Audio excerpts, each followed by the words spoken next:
Hello' everyone, আজি বনাবলৈ লৈছোঁ দুটা বেলেগ ধৰণৰ চাটনি ৰেচিপি। এয়া প্ৰথমতে চাওক, কেইটামান বুটৰ দাইল, পিঁয়াজ, জলকীয়া, বিলাহী, আদা নহৰু আৰু ধনিয়া পাত লৈছোঁ। আৰু এতিয়া পেন এখন গৰম কৰি ইয়াতে অকণমান এচামুচ সৰিয়হ তেল দি দিছোঁ আৰু বিলাহী, পিঁয়াজ, আদা নহৰু, বুটৰ দাইল এই গোটেইখিনি ইয়াতে দি লৈছোঁ আৰু অকণমান 1 মিনিটমান সময়ৰ কাৰণে ভাজি লৈছোঁ যাতে বিলাহী আৰু পিঁয়াজৰ কেঁচা ভাৱটো নোহোৱা হৈ যায়।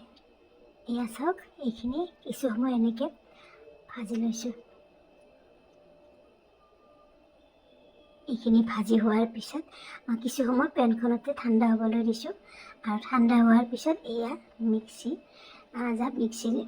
জাৰিত মই এনেকৈ মিক্সি জাৰটোত এনেকৈ দি দিছোঁ আৰু ওপৰত ধনিয়া পাতখিনি দি দিছোঁ আৰু এতিয়া ইয়াতে অকণমান নিমখ দি দিছোঁ আৰু অকণমান পানী দি দিছোঁ। এতিয়া চাওক, এইখিনি ধুনীয়াকৈ মই পিহি লৈছোঁ। এয়া চাওক, এইখিনি হৈ গ'ল আমাৰ। এই চাটনিখিনি মই এটা বাউলত উলিয়াই লৈছোঁ আৰু এতিয়া ইয়াতে মই এচামুচ কেঁচা সৰিয়হ তেল দি দিছোঁ। এইখিনি ভালদৰে মিহলাই লৈছোঁ।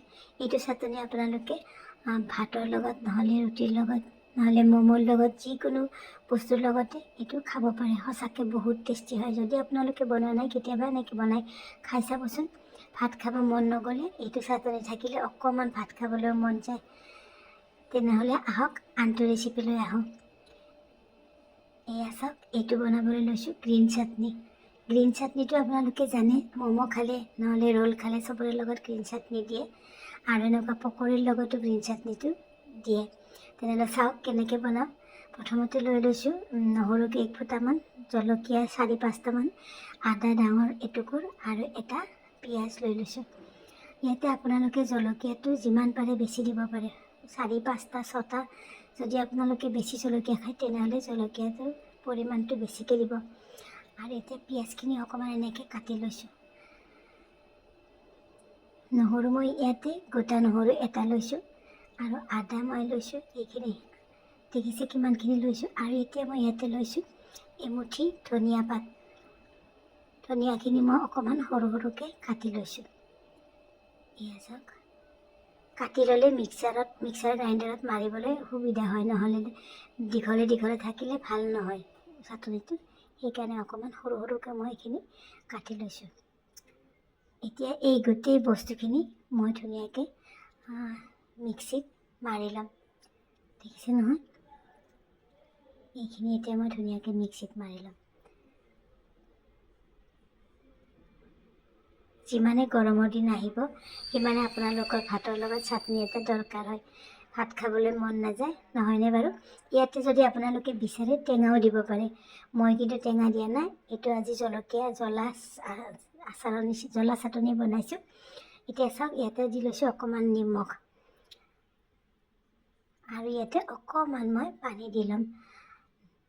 অকণমান পানী দিব, 2 চামুচমান পানী দিলেই হৈ যাব। এতিয়া এইখিনি ধুনীয়াকৈ মই মিক্সিত মাৰি ল'ম। এই চাটনিটো আপুনি বহুত দিনলৈ ষ্ট'ৰ কৰি ৰাখিব পাৰে। ফ্ৰিজত থৈ দিলে ধুনীয়াকৈ থাকি যাব। এয়া চাওক, আমাৰ গ্ৰীণ চাটনি ৰেডি হৈ গ'ল। দেখিছেনে? গোন্ধটোৱে বহুত ধুনীয়া হৈছে। আদা নহৰু লগতে কেঁচা ধনিয়া পাতৰ গোন্ধ। সঁচাকৈ খাবলৈ বহুত বেছি টেষ্টি হয়। আপোনালোকে যদি বনোৱা নাই, কোনেও কেতিয়াবা এনেকৈ বনাই খাই চাবচোন।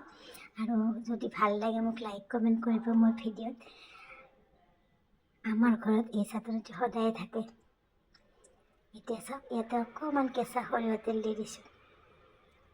এইখিনি ভালদৰে লৰাই লৈছোঁ। চাওক, এই চাটনিটো বিশেষকৈ পকৰীৰ লগত খাই বহুত বেছি টেষ্টি হয়। এয়া চাওক, কালাৰটো দেখিয়ে খাবলৈ মন গৈছে, নহয়নে বাৰু?